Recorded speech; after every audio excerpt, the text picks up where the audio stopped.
The day after the news about the divorce of actress Jane Fonda appeared in all the newspapers, a bell rang in her apartment, and a slightly insinuating pleasant voice, who introduced himself as Ted Turner, asked, "Tell me, Jane, is this really true?"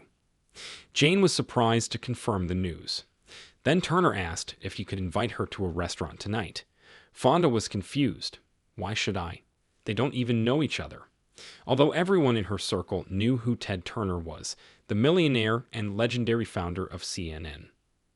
Turner said strange things, that only he could understand what was going on in her soul. Jane listened to him in disbelief, and then interrupted the conversation. "Mr. Turner, call me in 3 months. I hope I'll be in better shape," and hung up the phone. What is he talking about? What kind of dates? Doesn't he understand the state she's in? Her marriage to Tom Hayden, which lasted 17 years, broke up. God knows how she feels about their breakup. Moreover, this is her second failed marriage, and he so tactlessly climbs into the soul. Turner called 3 months later, day to day. And this time, for some reason, Jane agreed to have dinner at a restaurant. At least I'll have some fun, she thought. It was her first date in 17 years. At 52, she looked great and dressed the way she loved in her youth. A tight sweater, a short leather skirt, and high-heeled shoes. They went to a small restaurant in the Santa Monica Mountains, where they would surely be able to hide from prying eyes. Ted was tall, beautifully graying, and surprisingly agile. With the enthusiasm of a teenager, he confessed that he had always loved Jane as an actress, admired her beauty, and now he was convinced that he was not mistaken. Then he added that he was sure they would be fine. Her eyebrows went up in surprise.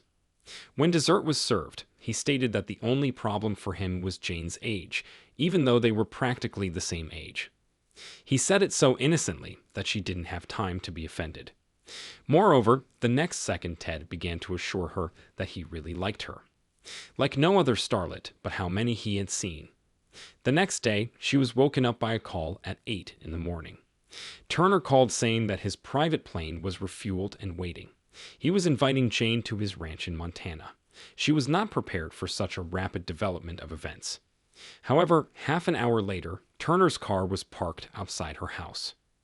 It turned out to be wonderful in Montana. They rode through the picturesque surroundings, admiring the mountains overgrown with fir trees. Moose and deer were coming out of the forest. Ted gave the guest a separate room and never tried to touch her, although she saw how much effort it cost him. They talked until morning.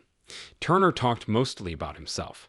Jane realized that the main thing about him was overachievement.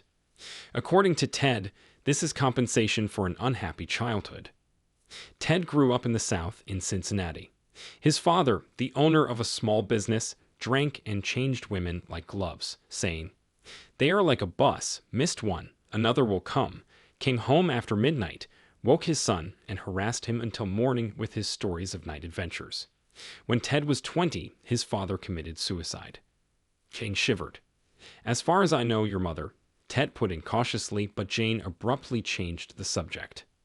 3 weeks later, while Ted was on a business trip, Turner called and offered to repeat the trip to the ranch. "No, Ted," Jane snapped. "I'm sorry, but I won't see you again." He did not find out the reason for such a categorical refusal, answering, "If so, I will call you in a month." In fact, Jane really liked Ted. Why did she refuse the meeting? There was a reason, but Fonda never talked about it. After all, her acting career was successful. World fame, 2 Oscars for Clute and Homecoming, but with my personal life.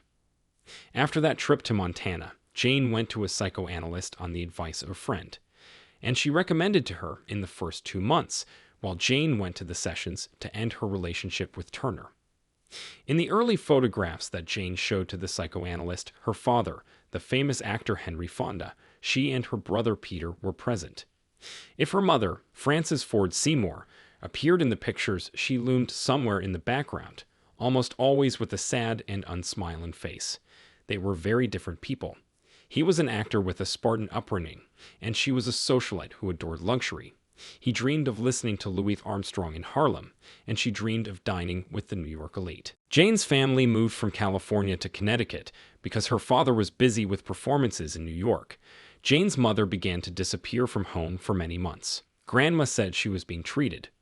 My grandmother took care of the children, and one day the mother was brought to the house accompanied by a nurse. This was the last meeting between Jane and her mother. Soon the mother was placed in a mental hospital, from which she did not leave. In 1957, his father rented a house on the French Riviera and invited his 20-year-old daughter to spend the summer with him and his next wife, Italian Naftera. Jane was then a plump, round-eyed girl who had just dropped out of college. Upon learning that his daughter had dropped out of school, his father said contemptuously, "You can't even get a primitive education, just like your mother." Her father instilled in her from childhood the idea that the most important thing for a woman is how she looks. It was only many years later that she realized what a fatal mistake it was.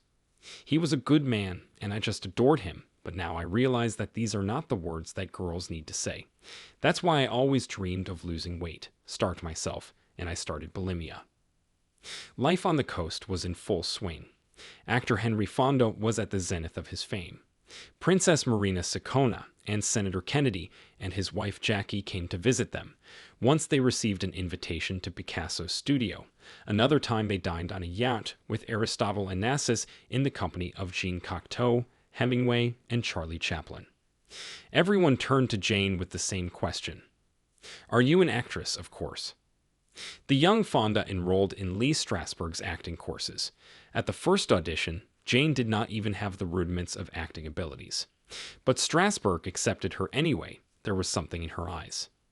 Marilyn Monroe attended classes with Fonda. She could not perform a single sketch and sat down to cry in frustration. Jane gritted her teeth and tried. She had no other choice. She had to prove to everyone that she was not like her mother and earn her father's approval. After the very first Anthony Perkins movie, The Big Story, Jane was bombarded with offers. My father just shrugged his shoulders. The fact that Jane turned out to be an actress somehow did not fit into his head. Jane was invited to shoot in France by two directors at once, Roger Vadim and Reine Clement. Jane immediately noted that a powerful aura emanates from the director of the cult film And God Created a Woman. He had already broken up with Brigitte Bardot by that time and never married Annette, who gave birth to his daughter Natalie. A stormy romance broke out between Jane and Roger Vadim. Soon they were living together on Seguier Street. Soon Vadim and Annette Streuberg's 3-year-old daughter moved in with them. Jane soon became pregnant. They got married in Las Vegas. On September 28, 1968, their daughter Vanessa was born. Vadim played in the casino, spending all the money, including Jane's inheritance after her mother's death. Jane meekly gave him $150,000 herself. He said that he needed the money to implement his creative plans. Moreover, Vadim often had fleeting affairs. Fonda endured everything because she knew from childhood that under no circumstances should you show a man that you are offended, angry, annoyed. The cup of patience overflowed when Vadim brought another woman into the house for the night, and it was repeated. Jane found the strength to leave her husband. With her marriage to Democrat and public figure Tom Hayden, she repeated exactly the same mistakes.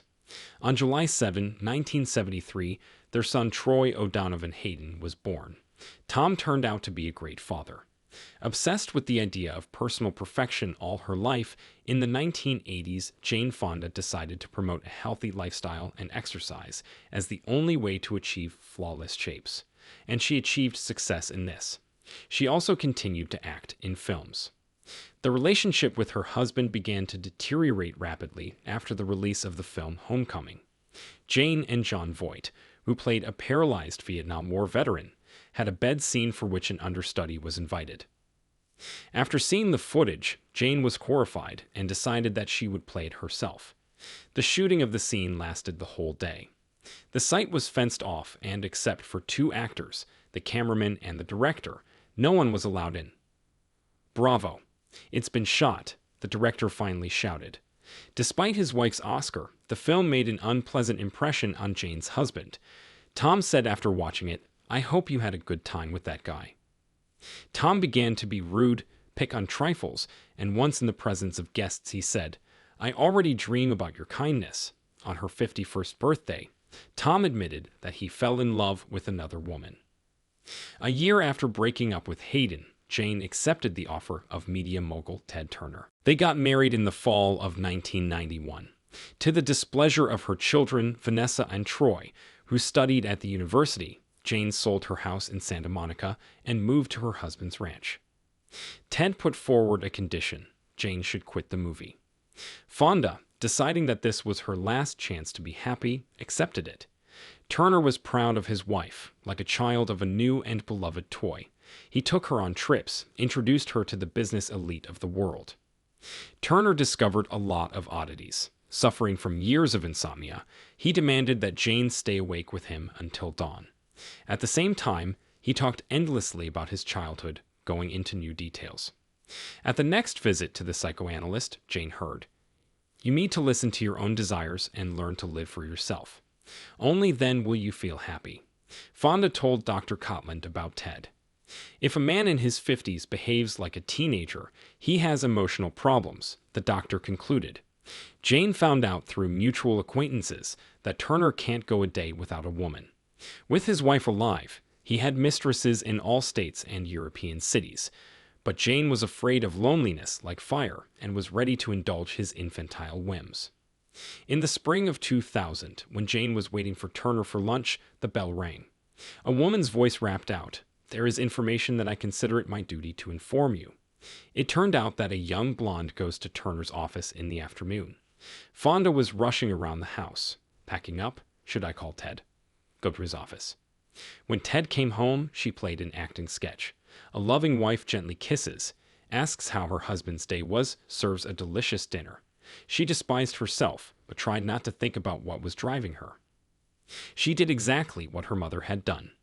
One day, in a fit of frankness, Henry Fonda told the adult Jane that her mother, who found out that he had a pregnant mistress, offered the woman money in exchange for silence.